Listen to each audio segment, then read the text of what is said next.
Hoy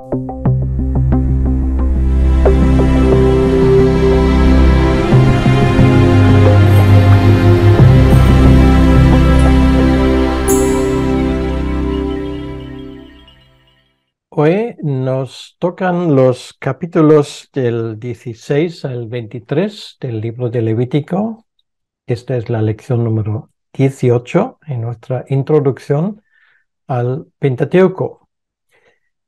Creo que ya nos hemos dado cuenta a estas alturas que el libro de Levítico es un libro sumamente interesante cuando uno tiene las llaves necesarias para abrir las puertas.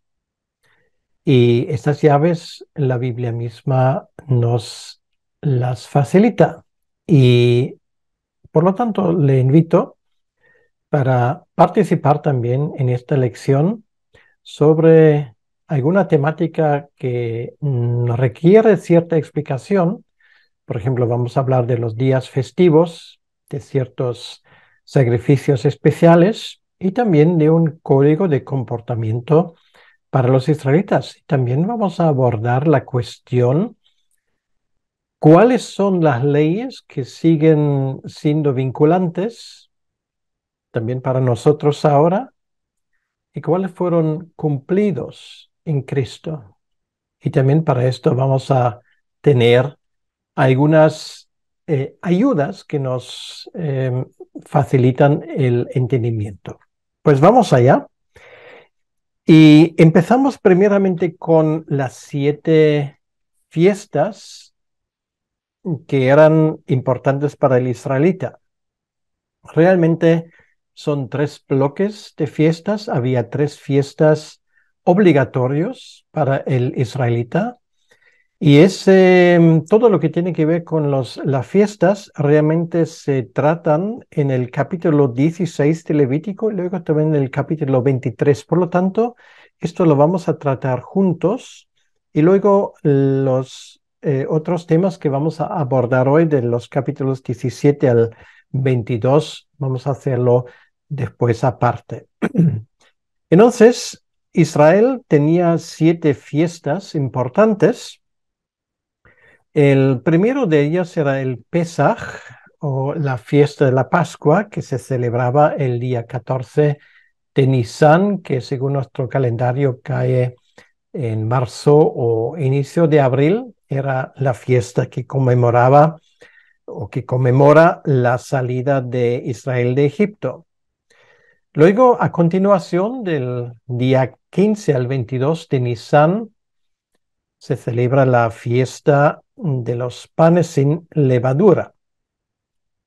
Y particularmente en ese bloque hay una fiesta muy interesante que se celebra el día 16 de Nisan, que es la fiesta de las primicias. Y esto es muy interesante porque esto en el relato de los evangelios cae en domingo. O sea, quiere decir que Jesucristo se levantó de los muertos precisamente en este día de la fiesta de las primicias. Esta es la razón por que Pablo en 1 de Corintios 15 hace una referencia a esto. Esto es el primer bloque.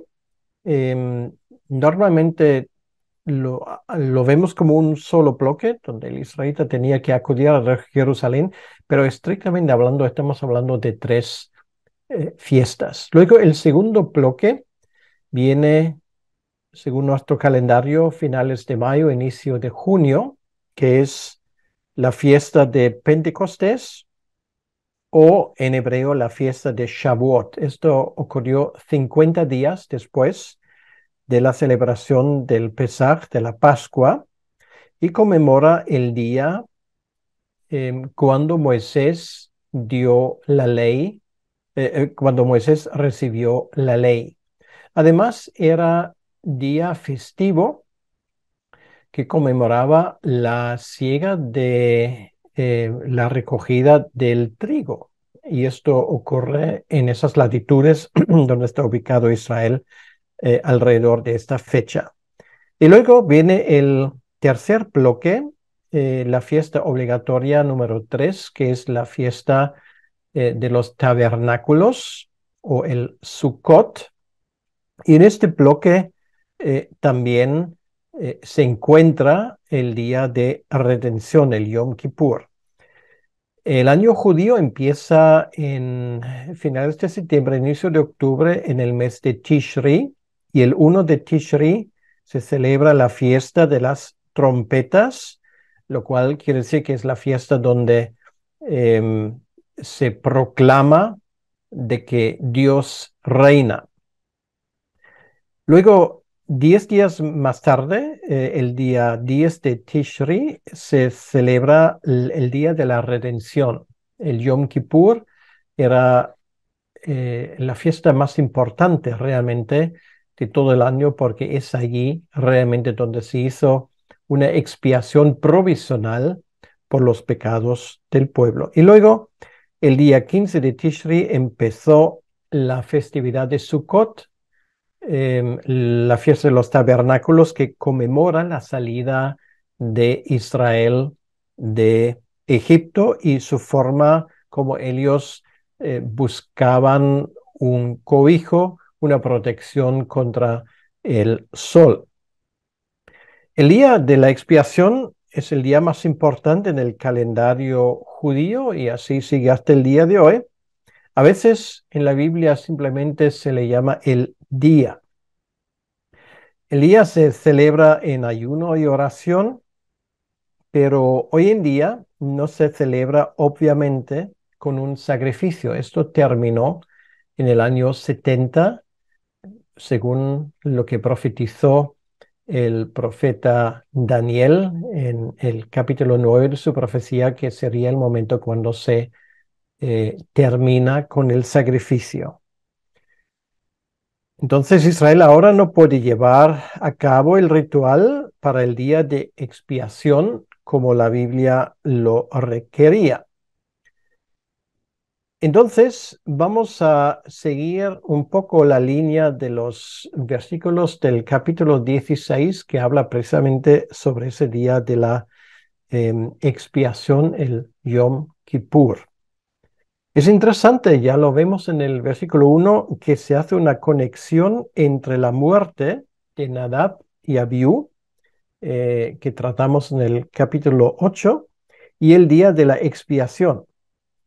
Habla de la importancia, una vez más, y de la solemnidad de entrar en el lugar santísimo. El sumo sacerdote tenía que cumplir con un protocolo y allí cada movimiento que hacía, cada cosa que decía tenía una importancia y fue prescrita por ley. Entonces no podía salirse de estas normas que Dios había establecido. Aarón no puede nunca entrar en este sitio, en el lugar santísimo. Bueno, Aarón y luego los sumos sacerdotes que le siguieron, salvo una vez al año. Solamente una vez al año esto era posible.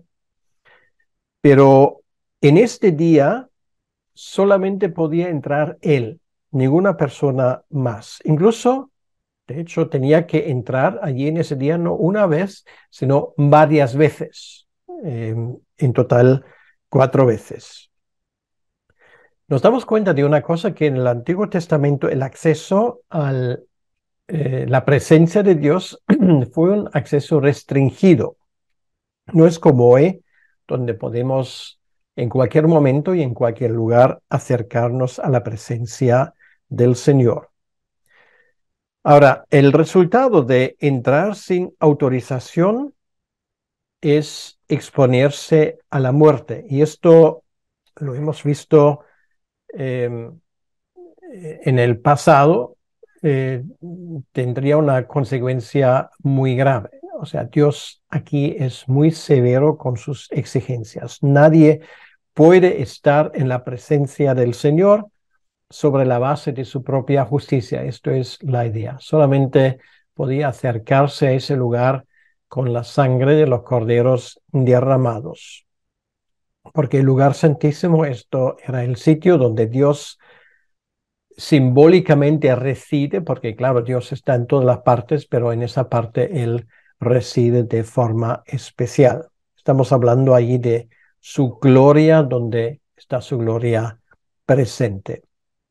Ahora, en ese lugar, y eso también lo vemos en los primeros versículos 3 y 4 de ese capítulo 16, ahí se exponen los objetos con los cuales Aarón puede entrar.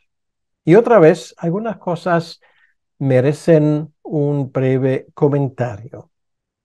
En primer lugar, Dios ha llamado a los sacerdotes y es Dios quien pone las condiciones para su ministerio. Ningún hombre tiene por sí mismo el derecho de establecer condiciones para el acceso a Dios. El que, por ejemplo, dice que sobre la base de buenas obras puede acercarse a Dios, pone sus propias condiciones. Y esto hacen todas las religiones, salvo la revelación divina, que dice que esto no es posible. Pero es Dios y es su derecho soberano de poner las condiciones y, por lo tanto, nosotros no podemos acercarnos a Dios como nos da la gana. Lo que tiene que llevar al lugar santísimo tiene que ver con los sacrificios y con los vestimientos. Segundo lugar, incluso en este día, el sumo sacerdote tiene que cambiar sus vestidos varias veces. Quiere decir, cuando desempeña un servicio en el lugar santísimo, entonces tienen que llevarse sus túnicas y todos los vestidos hechos de lino para que los cambien. Esas ropas se caracterizan, en tercer lugar, por su limpieza. Es el símbolo de que el sumo sacerdote tiene que ser completamente santo. Si estudiamos de forma complementaria, lo que yo recomiendo mucho para poder seguir mejor a esa lección, el libro de Hebreos, nos damos cuenta que en Hebreos 7 hay como telón de fondo precisamente el día de redención. Es muy importante también en el entendimiento de lo que escribe el autor de Hebreos en aquel capítulo 7.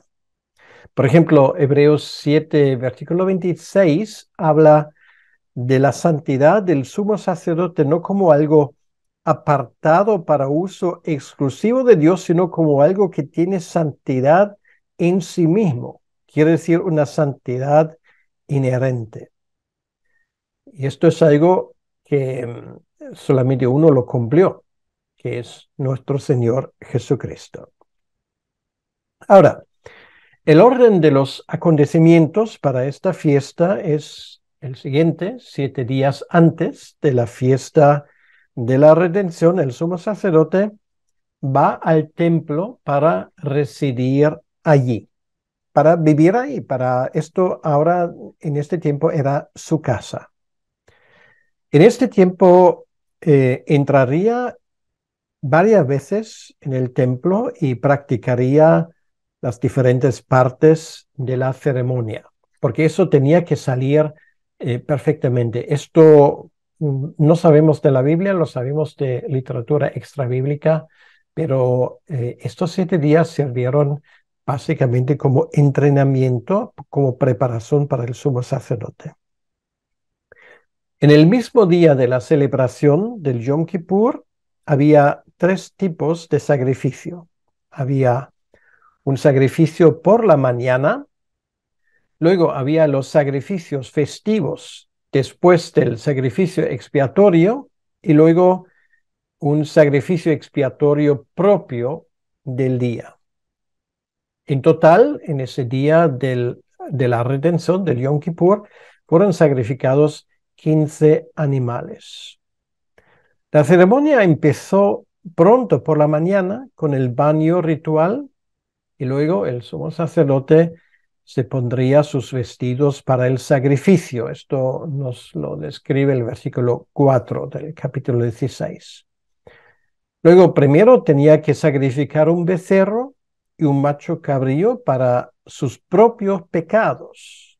Y tenía que hacer una confesión de sus propios pecados. Lo tenemos en el versículo 3. Especialmente a esto se refiere el autor de Hebreos cuando dice, bueno, ahí está la gran diferencia entre el sumo sacerdote, que es Jesucristo, que nunca tenía que pedir perdón por sus pecados, y el sumo sacerdote en los tiempos de los israelitas. Luego, tenía que matar al becerro para poder entrar en el lugar santísimo. Versículo 6. Después de entrar en el lugar santísimo, donde solamente Aarón, el sumo sacerdote, tenía acceso, pero era un acceso velado. Bueno, por dos cosas, por el propio velo, por un lado, y luego por otro lado, por el altar de incienso, que era tan denso, y además el sumo sacerdote llevaba un recipiente con incienso, de ese altar del incienso al lugar santísimo, entonces estaba todo lleno de humo, obviamente. Luego saldría de allí y tocaba como siguiente la ofrenda de la cabra. Después entraría de nuevo al lugar santísimo. Luego saldría, pondrá sus manos sobre la cabeza de la cabra. Luego le toca cambiar sus vestidos y entra de nuevo, por última vez, por la tarde para los sacrificios. Pues nos damos cuenta que era una ceremonia muy elaborada que ocupaba todo el día. En este capítulo 16 se nos habla de una ceremonia particularmente interesante. Esto es la de las dos cabras, donde una es degollada en el templo, sacrificada, y la otra se suelta. Y se dice que es para Azazel. Bueno, algunos han pensado que esto podría ser un nombre para un demonio o para Satanás mismo.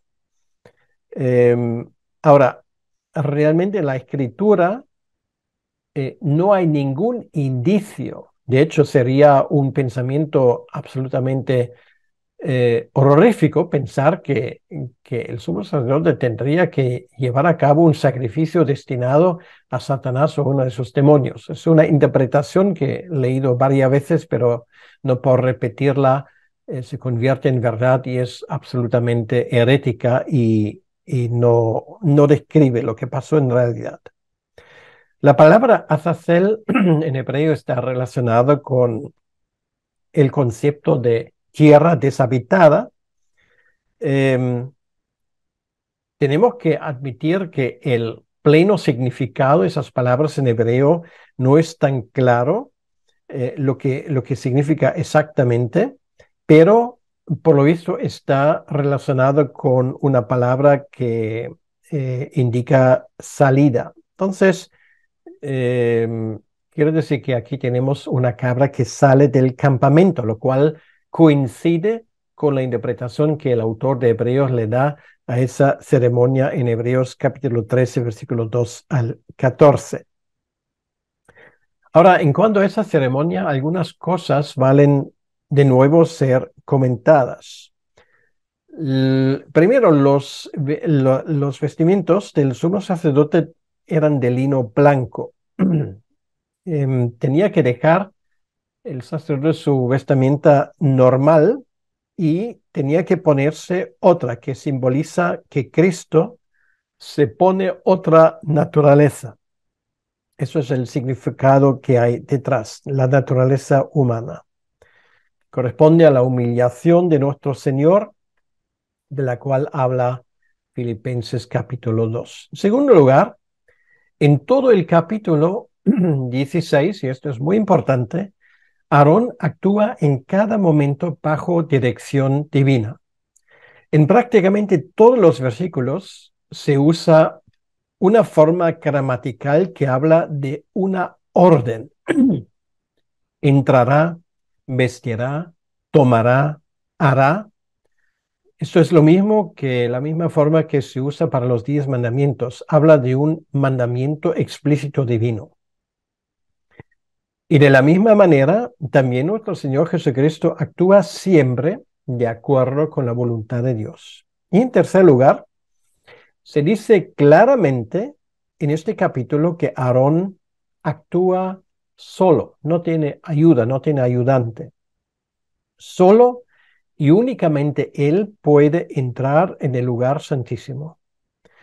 En el Antiguo Testamento y en el Nuevo Testamento dice que el Mesías actuará solo. Por ejemplo, Salmo 22:11, Salmo 69:20.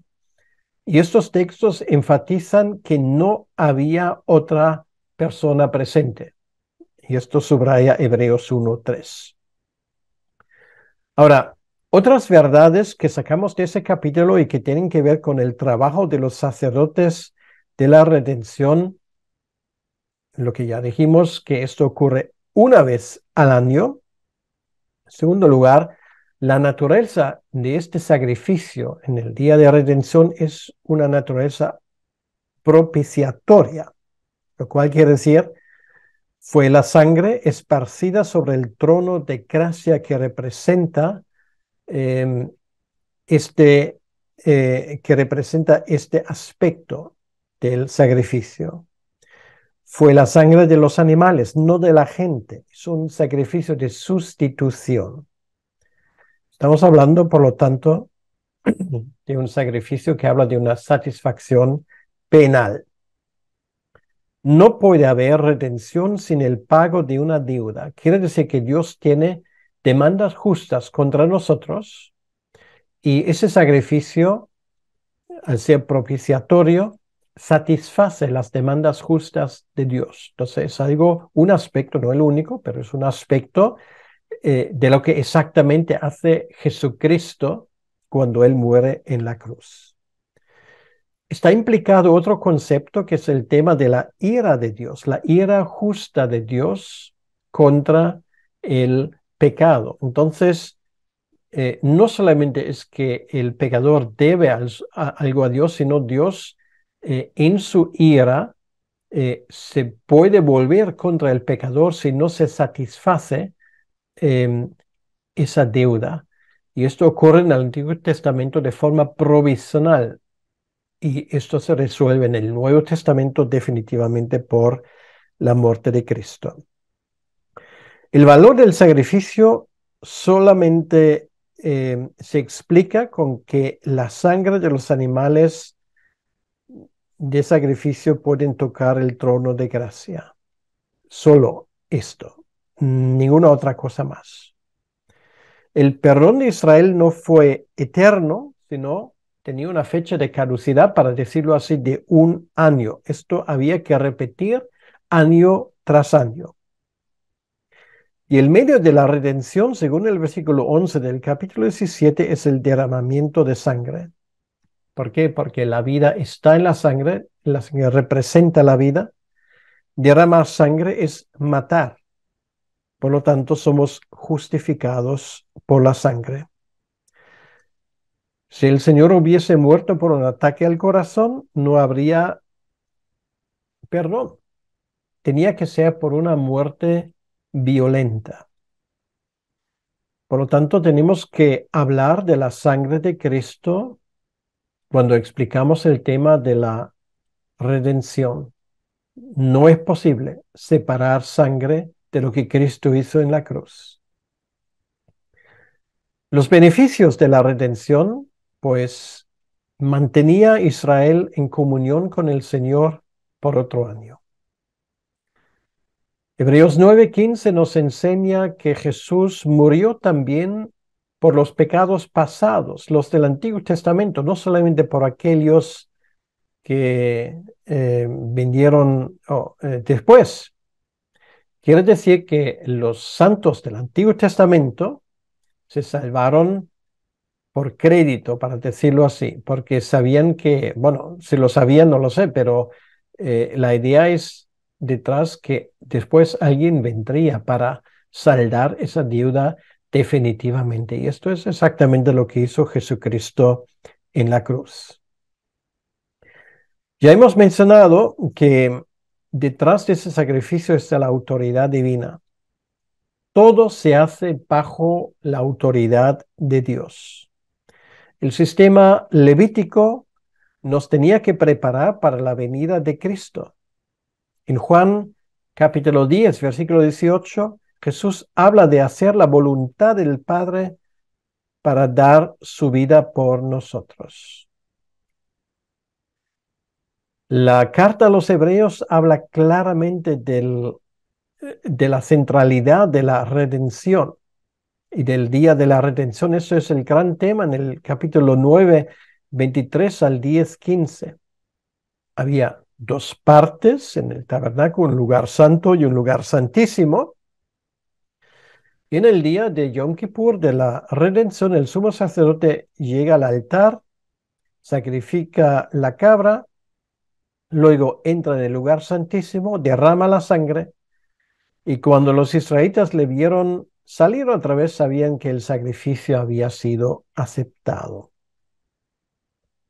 Ahora, si miramos ese capítulo 16, hay otra cosa que nos llama la atención. Y lo que nos llama la atención es que los israelitas tenían que hacer una sola cosa en ese día. Y esto es no hacer nada. Tenían que descansar, tenían que observar. No todos los israelitas automáticamente reciben el beneficio, ¿no? Ellos tenían que entrar en esa redención en un nivel personal. Quiere decir que aquellos que no están presentes y aplican ese sacrificio a sus vidas personal, no reciben su beneficio. Por esto era importante que un israelita acudiese a Jerusalén para presenciar esa ceremonia.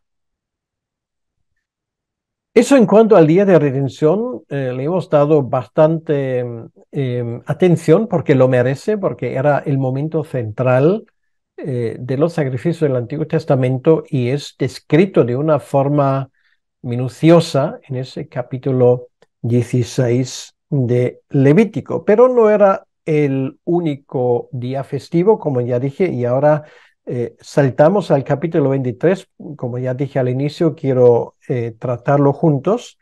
Había, había otras fiestas que se mencionan aquí. En el capítulo 23, el Pesaj, versículo 5, la fiesta de los panes sin levadura, versículo 6, la fiesta de las primicias, versículo 10, fiesta de Pentecostés, versículo 16, la fiesta de los trompetas, que era el año nuevo, versículo 24, el Yom Kippur, versículo 27, y los tabernáculos, versículo 34. Bien, entonces esto marca el calendario judío y son momentos especiales, momentos apartados para celebrar. Todas esas referencias a las fiestas tienen que ver con el pueblo de Israel, reflejan algún aspecto de la redención de Cristo. Alguna cosa en el programa de redención es resaltado. Tienen que ver con momentos especiales en la vida de Israel, pero también tienen que ver con cosas que tenemos en el Nuevo Testamento. Entonces, muy rápidamente vamos a mirar cada una de las 7 fiestas. Empezamos con estamos siguiendo el orden del capítulo 23. Empezamos con el Pesaj. Tiene un significado especial en la historia de Israel. Era el momento cuando ellos salieron de Egipto. Y en 1 de Corintios, capítulo 5, versículo 1 al 7, tenemos una interpretación del Nuevo Testamento de estos acontecimientos. Luego, el tema de los panes sin levadura es la siguiente fiesta que se menciona en el capítulo 23. Esto ocurre el día siguiente, por la tarde del 14 de Nisan, cuando se había puesto el sol. Se sacrifica el cordero de la Pascua y el día 15, que empieza por la tarde, es decir, inmediatamente después se celebra la fiesta de los panes sin levadura. Hay una estrecha relación entre nuestra justificación y la santificación. En 1 de Corintios, capítulo 5, versículo 8, Pablo compara la fiesta de los panes sin levadura con la santificación. Muy interesante ese tema. Esa fiesta se celebra durante toda la semana, 7 días, lo cual nos indica que es algo que dura toda la vida, simbólicamente. En tercer lugar, tenemos la fiesta de las primicias. Esto ocurre la semana después, el día 16 de Nisan. Esto ya es el primer día de la semana realmente, según nuestro cómputo, un domingo. Es el día cuando empieza la cosecha de la cebada. Y en 1 de Corintios 15, 20 y 23 se nos pone esta fiesta en conexión con la resurrección. Los israelitas no podían comprar o vender cebada hasta que no se haya presentado el correspondiente sacrificio en el templo. Entonces era un tipo de día de acción de gracias de lo que quedaba aún en el campo. Y sobre todo para nosotros importante, es una imagen para la resurrección de nuestro Señor Jesucristo. Él es el representante que en su resurrección se compara con todos los redimidos. En cuarto lugar, tenemos la fiesta de Pentecostés. Esto ocurre 50 días después del Pesaj. Como dije antes, una de las 3 fiestas obligatorias. Sabemos del Nuevo Testamento que es el cumpleaños de la Iglesia, es el día de la dádiva de la ley en el monte Sinaí. Hechos capítulo 2, por lo tanto, es el cumplimiento de la profecía, el simbolismo de los 2 panes. Y es curioso que el libro de Ruth se leyó tradicionalmente en el día de Pentecostés, por cierto, hasta el día de hoy en las sinagogas de los judíos. Quiere decir, judíos y gentiles serían bendecidos en su Mesías. Luego viene la fiesta de los trompetas, el primer día del año, el Rosh Hashanah. Esto habla del hecho de que el rey reina, obviamente en el último instante se refiere a Jesucristo. Y luego el día 15 de Tishri viene la fiesta de Yom Kippur, del cual ya hemos hablado bastante. Y la última fiesta que se describe en ese capítulo es la fiesta de los tabernáculos. Esto habla finalmente del reino eterno. Zacarías 14, 16 al 21 habla del hecho que el Señor se fue para prepararnos una morada. Ahora, ya hemos visto de forma muy rápida que estas fiestas nos hablan de la redención, de la resurrección, de la venida del Espíritu Santo, incluso de la segunda venida y del estado eterno. Entonces, una palabra importante, en mi opinión, para terminar este tema, el libro de Levítico, como hemos estado viendo, en estas lecciones se ha cumplido en su aspecto cúltico en Cristo. O sea, quiere decir que todo lo que tiene que ver con nuestra redención, la forma como Cristo nos ha redimido, nos ha perdonado el pecado, todas esas cosas que se reflejan en el culto del Antiguo Testamento han sido satisfechos y cumplidos en él. Esa es la razón porque ahora no tenemos festividades obligatorias, ni más sacrificios, ni objetos de culto. El libro de Hebreos nos habla claramente del cumplimiento de todos estos ritos. Pero pensar que ya no tiene importancia para estudiarla sería un gran error. ¿Por qué? Porque nos hablan de la redención de Cristo. Es la razón por qué el Levítico nos habla de la redención de Cristo en sus varios aspectos. Ahora, esto nos lleva a esos capítulos que son del 17 al 22, que tienen que ver con varios aspectos de la vida diaria del israelita. En otras palabras, podríamos resumirlos bajo el lema vivir en santidad delante de Dios. Estamos hablando de una serie de reglas que eran muy importantes a la hora de averiguar cómo el israelita tenía que comportarse en la presencia de Dios.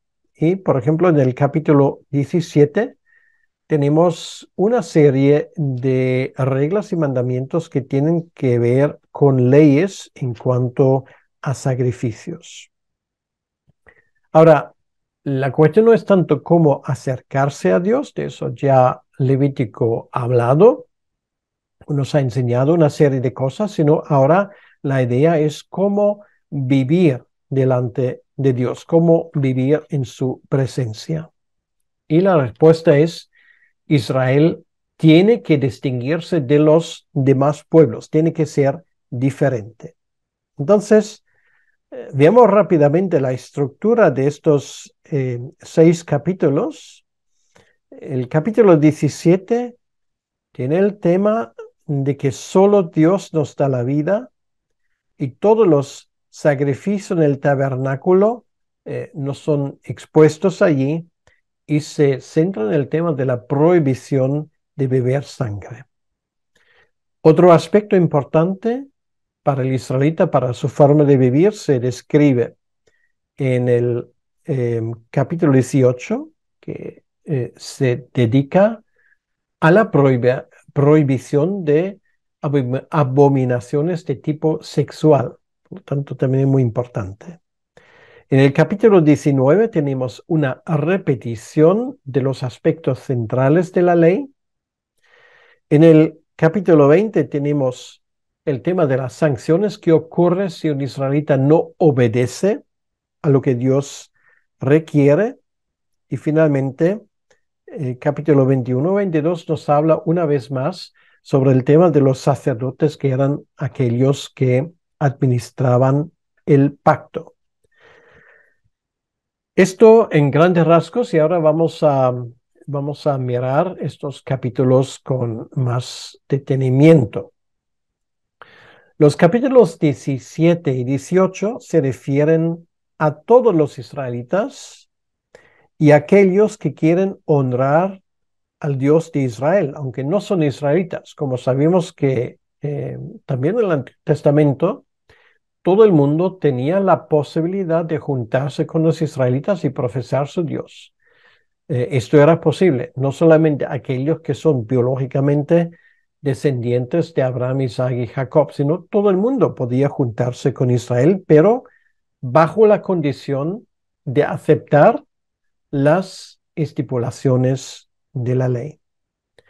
En ese sentido, los capítulos 17 y 18 podemos verlo en uno, porque sobre todo el capítulo 17 tiene que ver con el tema de los sacrificios y el 18 con el tema de las abominaciones sexuales. Y la pregunta es, ¿por qué se juntan esos dos aspectos? Bueno, se juntan porque entre los paganos, ambas cosas, tanto la adoración de Dios, los sacrificios y la prostitución cultica, se mezclaba. Y esto era muy común en Egipto, era muy común entre los cananitas y en otras religiones de la zona.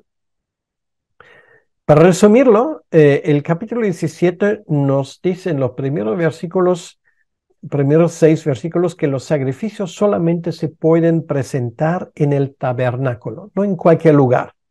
Como sabemos que fue uno de los problemas de los israelitas, que al final sacrificaban a los dioses de los fenicios y de los cananitas debajo de cada árbol. Tenían sus lugares sagrados y esto es algo que Dios precisamente prohíbe.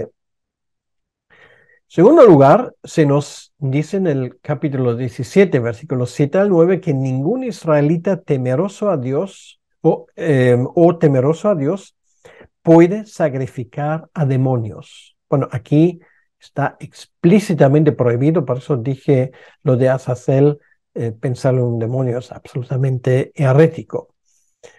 En tercer lugar, ningún israelita Ningún israelita puede beber sangre, ¿vale? Hay una prohibición muy clara, versículo 10 al 13. Versículo 14 al 16 dice que ningún israelita puede comer animales que no hayan sido desangrados, ¿vale? O sea, ni se puede beber la sangre directamente, ni se puede beber carne no desangrada, por la importancia de la sangre, de ese simbolismo. Y como dije, el capítulo 18 habla de que ningún israelita puede cometer las abominaciones sexuales que se detallan en ese capítulo. Por lo tanto, esas leyes tienen, por un lado, que ver con la sangre, porque representa la vida, y por otro lado, tienen que ver con la sexualidad. ¿Por qué? Bueno, porque 1 Corintios 6, 18 nos dice que los pecados sexuales son los únicos pecados que contaminan al cuerpo mismo. Y una falsa religión nos deje fuera de la comunión, se supone, por descontado. En el capítulo 18, precisamente en los versículos 24 al 30, Dios explica el porqué de estas leyes. Porque al no observarlo, se contamina el país y se contaminan las personas. Y esto no solamente habla de Israel, estaba prohibido para todos. Es muy curioso que Isaías 26, 21 dice que la sangre clama contra las naciones. Y esto significa juicio divino. Es interesante que Dios no solamente trae juicio sobre Israel, sino también sobre las demás naciones. Requiere también de parte de ellos responsabilidades. Entonces, los 4 leyes a partir del versículo 7 del capítulo 17 son los únicos en todo el libro que se aplican tanto a judíos como a paganos que temen a Dios. Esto es muy importante, que tengo que subrayar esto. Los 4 leyes, lo repito, a partir del versículo 7 del capítulo 17 son los únicos en todo el libro que se aplican tanto a judíos como a paganos en el país. Tenía que ser obedecido por todos. Ahora, eso es muy importante porque la iglesia primitiva estaba preocupado en su momento por la relación entre los israelitas cristianos y los creyentes incircuncidados de entre los gentiles, que ahora llegan a formar parte del pueblo de Dios con derechos iguales. Esta fue la razón por la convocatoria del Concilio de Jerusalén, como se llama, que nos es descrito en el capítulo 15 del libro de Hechos. Allí se decidió que los gentiles que temen a Dios solamente estaban obligados de obedecer a la ley ceremonial en 4 áreas, y son precisamente los 4 áreas que así se presentan. Literalmente dice que os abstengáis de lo sacrificado a ídolos, de sangre, de ahogado y de fornicación. Ahora, es muy interesante la pregunta. ¿Esto sigue siendo válido? Y 1 Corintios capítulo 8 nos da la respuesta. Pablo dice a los corintios explícitamente que tienen la libertad de comer la carne que quieran, sea desangrada o no. Sin embargo, prohíbe la fornicación, la relación sexual de un miembro de la iglesia con su madrastra. Por ejemplo, 1 Corintios 5:1. Y a continuación Pablo es más explícito. El libro de Génesis hace una conexión explícita entre la prohibición de comer y beber sangre y la prohibición de verter sangre. Por lo tanto, la afirmación que solamente hay un Dios que tiene la vida en sí mismo, el primer mandamiento, se relaciona con el sexto mandamiento que habla de la prohibición del homicidio. Ahora, ¿cómo lo aplicamos? Pues el sacrificio de Cristo es un sacrificio definitivo. Todo lo demás es idolatría. También los falsos cristos. Es la sangre de Cristo que todo lo decide. Ahora, la prohibición de pecados sexuales sigue intacto. Contamina a la persona, contamina a la iglesia. Entonces nos damos cuenta cómo esa parte del libro de Levítico, en cuanto a su ética, se sigue llevando a la iglesia y tenemos esa clara prohibición de estos pecados sexuales que infelizmente en nuestros días, incluso en muchas iglesias, no se mantienen. Y esto es un horror para el Señor. Ahora, antes de seguir, nos preguntamos, en términos generales, ¿cómo sabemos si una ley es éticamente vinculante? O sea, ¿también se aplica en el Nuevo Testamento? ¿O si ya ha sido cumplido en la obra de Cristo? Es una pregunta muy importante. Por ejemplo, los 10 mandamientos, pongo ese ejemplo, ¿siguen siendo válidos o no? Bueno, creo que nos damos cuenta en la forma como Jesús los trata en el capítulo 5, en el Sermón del Monte de Mateo, que él considera que estos siguen siendo válidos. Y sin embargo, otros no, todo lo que tiene que ver con el culto. Entonces, el principio general es todo lo que no ha sido cumplido en Cristo y en su redención sigue siendo válido. Así también entendemos el versículo de Mateo capítulo 5, 17, 18, 19. Ahora,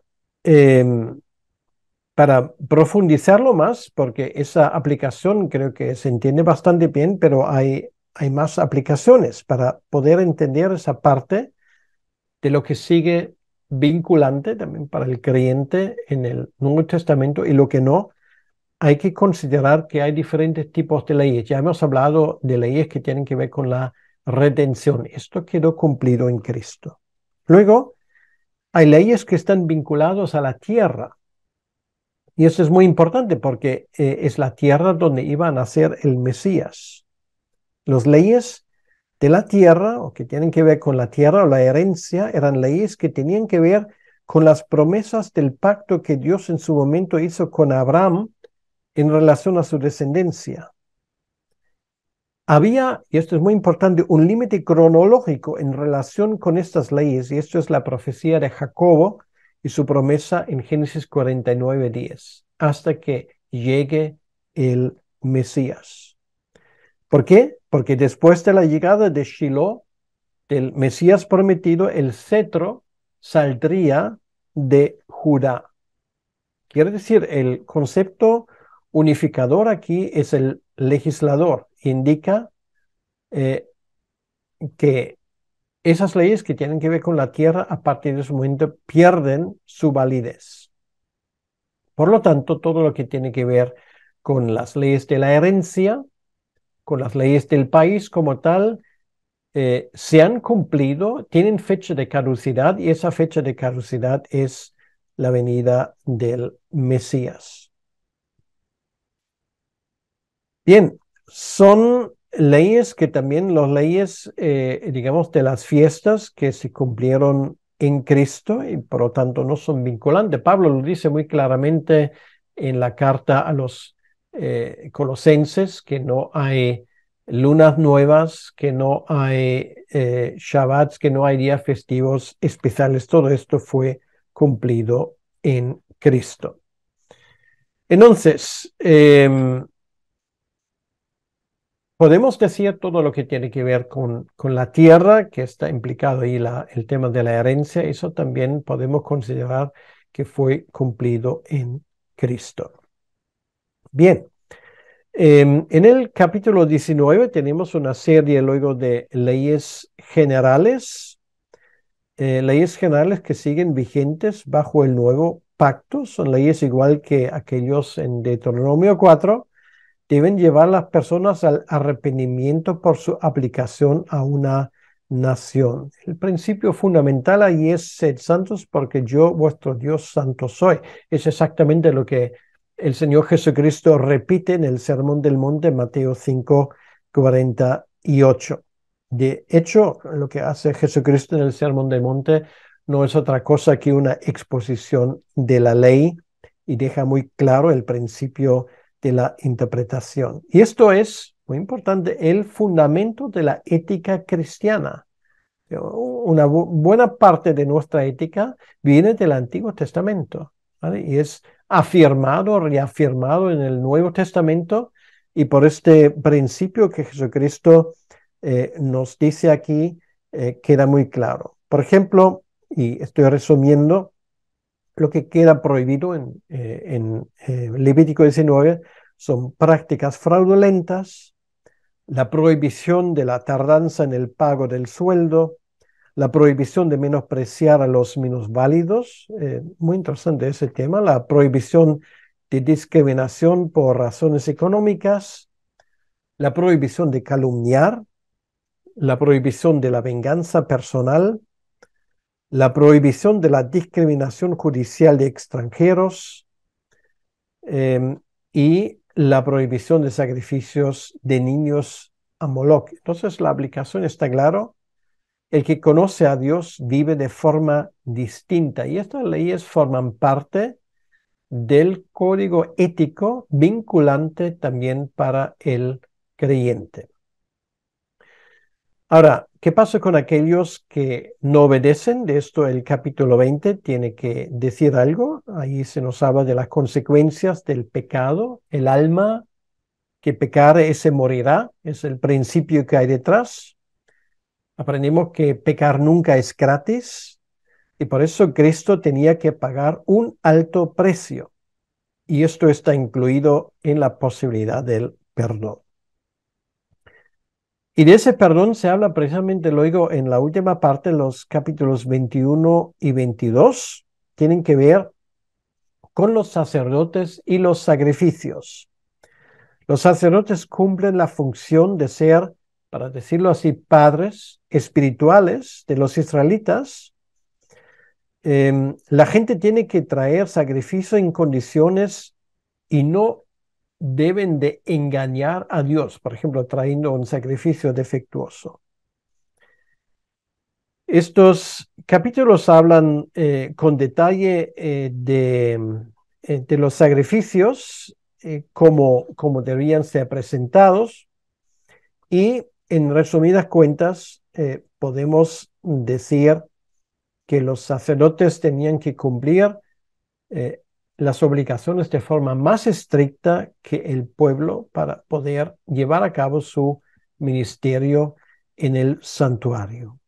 Otra vez se resalta en esos capítulos que no pueden estar en contacto con los muertos, no pueden dar señales exteriores de luto. Son cosas que ya se indicaron en capítulos anteriores del libro de Levítico. Y una cosa más, ningún sacerdote puede tener un defecto físico, porque eso le impide acercarse al santuario. Tiene que ser perfecto, entre comillas, en su apariencia. Esto nos recuerda que Jesucristo, nuestro perfecto sumo sacerdote, es, porque las malformaciones en ese caso representan el pecado, lo representan, no son pecado en sí. Estamos aquí hablando de un simbolismo. Bien, ahora nos hemos dado cuenta de esos capítulos centrales del libro de Levítico que nos enseñan algunos aspectos muy importantes en cuanto a nuestra redención en Jesucristo.